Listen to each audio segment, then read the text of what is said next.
Morning. May kikwento ako. Alam mo yung Bible verse from Mark chapter 11 verses 24 to 25.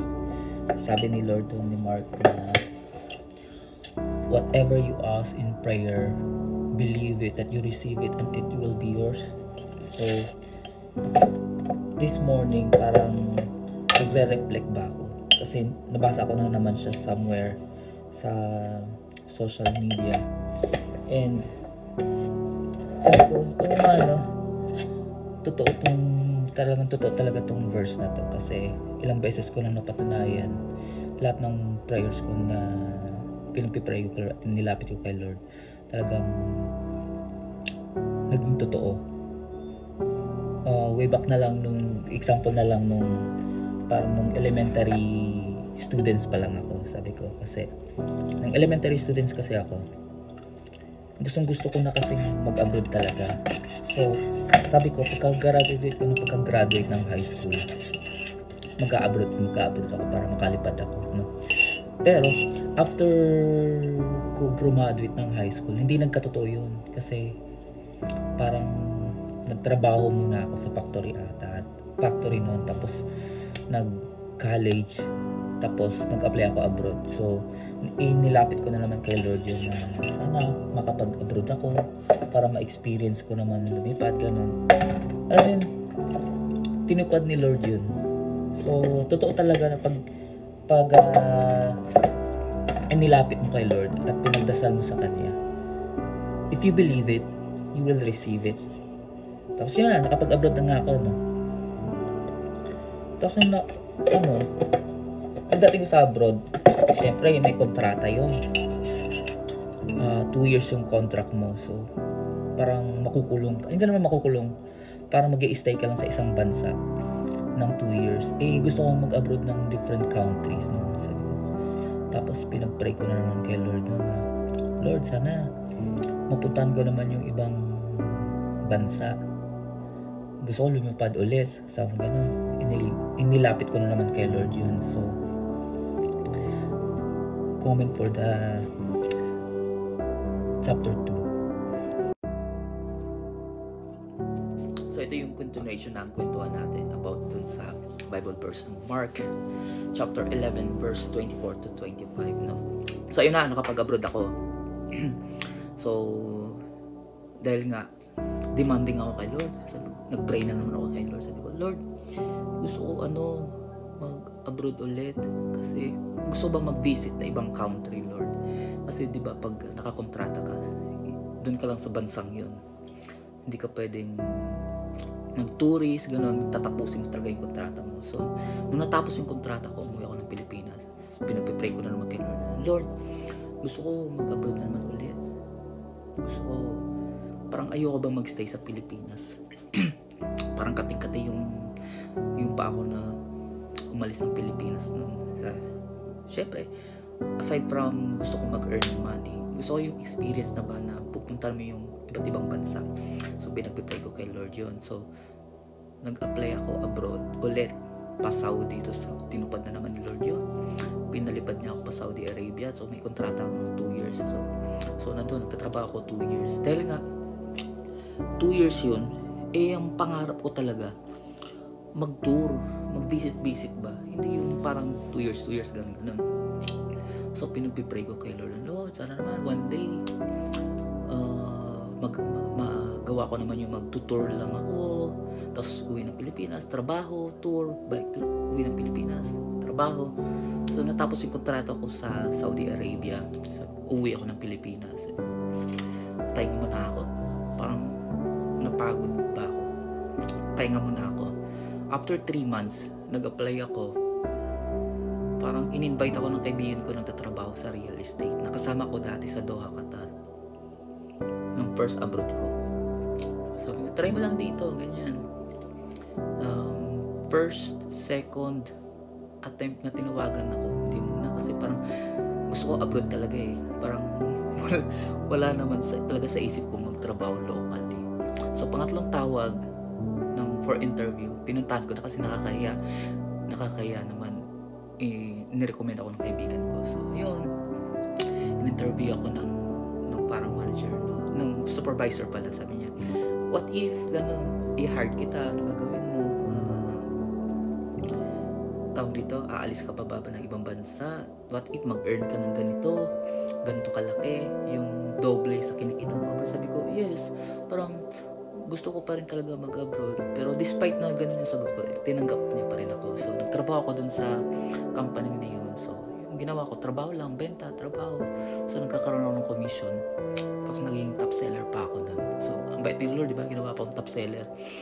Dahil nga top seller ako, so, naging parang favorite ako ng boss ko. Ang bait yung boss ko eh. So, parang nagpapaalam ako sa kanya kung pwede ako mag-tour sa ganito bansa para mag-break or parang ano lang, pahinga muna. Dahil yun naman talaga ang pangarap ko, mag-tour. Pinayagan naman ako. So pumunta ako ng Bangkok, Thailand noon, nag-tourist ako. After noon, balik na naman, trabaho ulit, benta. Tapos break na naman ulit. Sabi ko, gusto ko na mag-tour ulit dahil nga favorite tayo. Bumibenta noon. Hindi na sa pagmamayabang, pero yun, mabait talaga yung boss ko na yun. Nag-tour ako pa Egypt noon. Pinayagan niya ako. Tapos pag uwi ko, benta ulit. Tapos after a few weeks, parang nag-COVID. So napilitan ata yung kumpanya mag-stop operation. So nag-stop operation.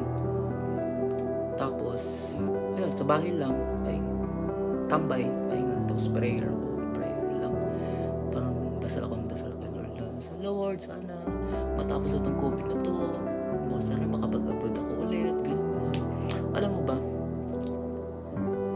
talagang sinagot agad ni Lord yung prayer ko kasi meron akong colleague dati sa dati kumpanya na yung napilitan napilitan mag-stop operation kasi dahil COVID na hiring sila lang yung kumpanya na nag-ooperate during COVID and sila yung parang kumpanya na nagpapalipat abroad. Sabi ko, oy, parang tama, gusto kong umalis, parang gano'n. Sige, apply ako dyan and luckily tinanggap nila ako. So yung panahon na during COVID, Dubai lang yung parang open na country. So yun yung tinatarget namin punta. So parang lumipad ata kami ng pa-Dubai. So doon kami nag-operate, doon kami naghanap ng mga kliyente, gano'n. Tapos wala namang kontrata yun. Parang 3 months ata para i-reach mo na yung quota mo. Tapos uwi ka na naman ng Pilipinas. So ako hindi ako umuwi. Nag-stay ako. Bumenta. Nag-stay ako sa Dubai. Doon talaga parang ginawa ko siyang, doon na ako during COVID. Tapos sabi ko during that time, sabi parang gusto kong pumunta ng Spain. Parang gusto ko doon mag-market.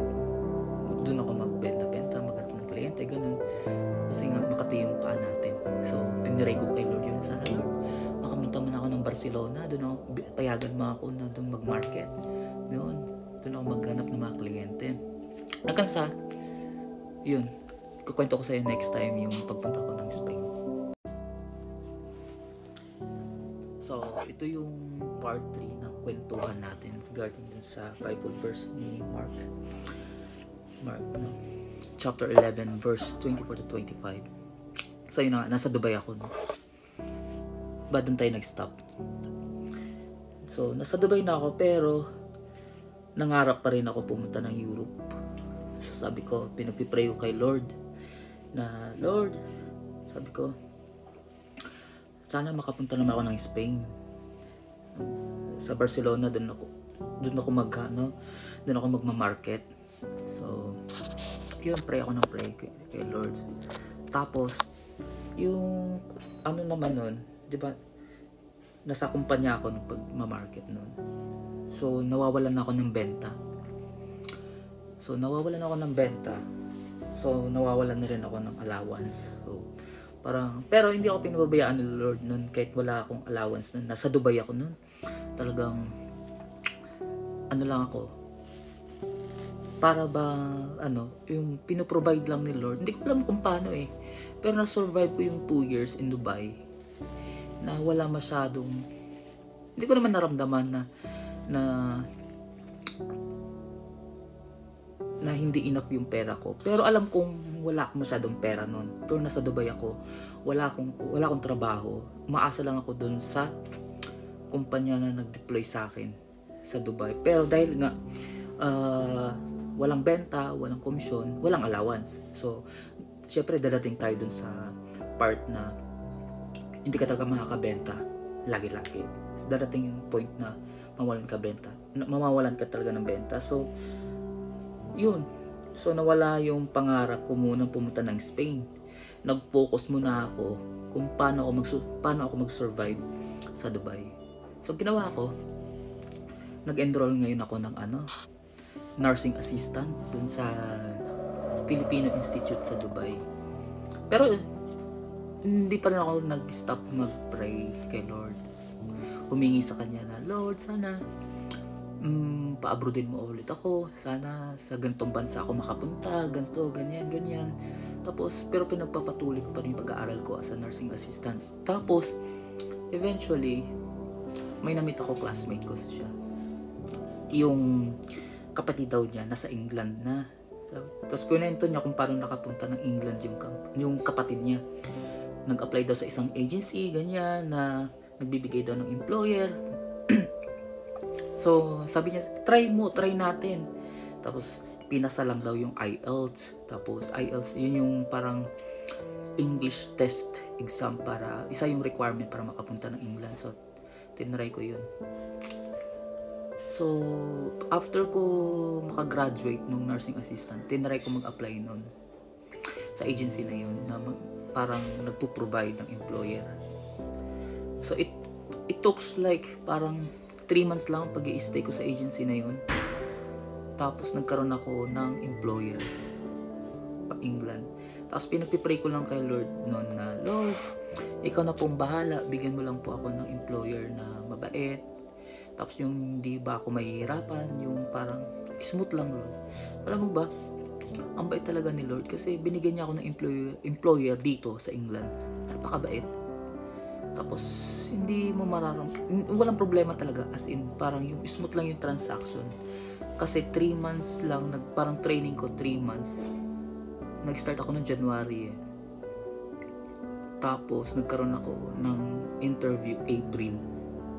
Naunahan ko pa yung mga parang 1 year na doon sa agency na yun para mag-training, para makapunta dito sa England. So, imagine mo, no, yung provision ni Lord sa akin, napakabait. Lahat ng prayers ko talagang tinutupad niya, tapos binibigyan niya ako ng mga paraan talaga na smooth lang, yung hindi ako mamumblema.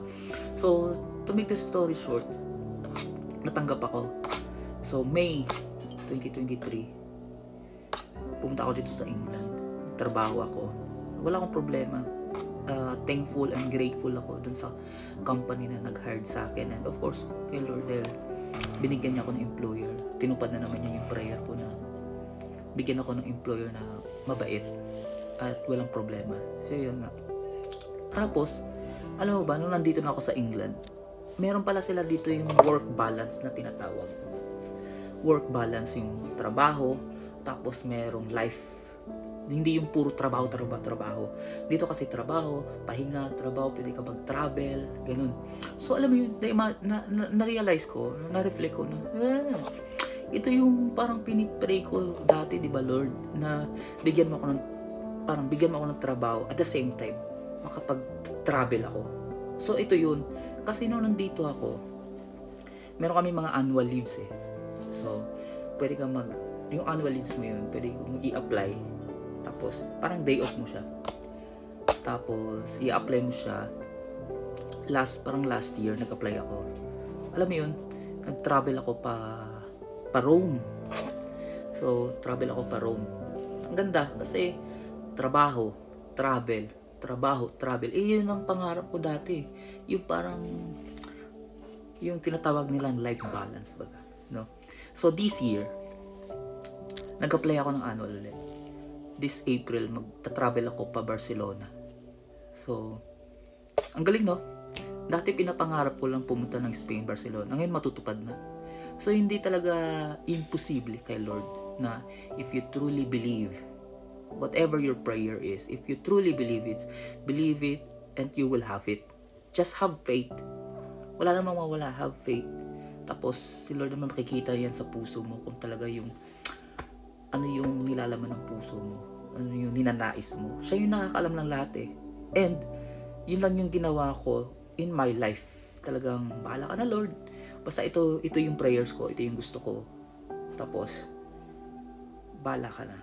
Tapos, ito, alam mo ba, itong trabaho ko ngayon, is prayer ko pa noong third year high school ako. Na sabi ko, di ba kasi gustong ko mag-abroad. Sabi ko kay Lord, desperate na ako. Lord, pag-abroadin mo na ako. Kahit ganito lang ang trabaho ko, Lord, basta pag-abroadin mo ko. Alam mo ba, prayer ko to nung second year high school ako pero ngayon natupad na. Today, up to date. Ang galing, no? So, never stop praying. Yun lang. Thank you.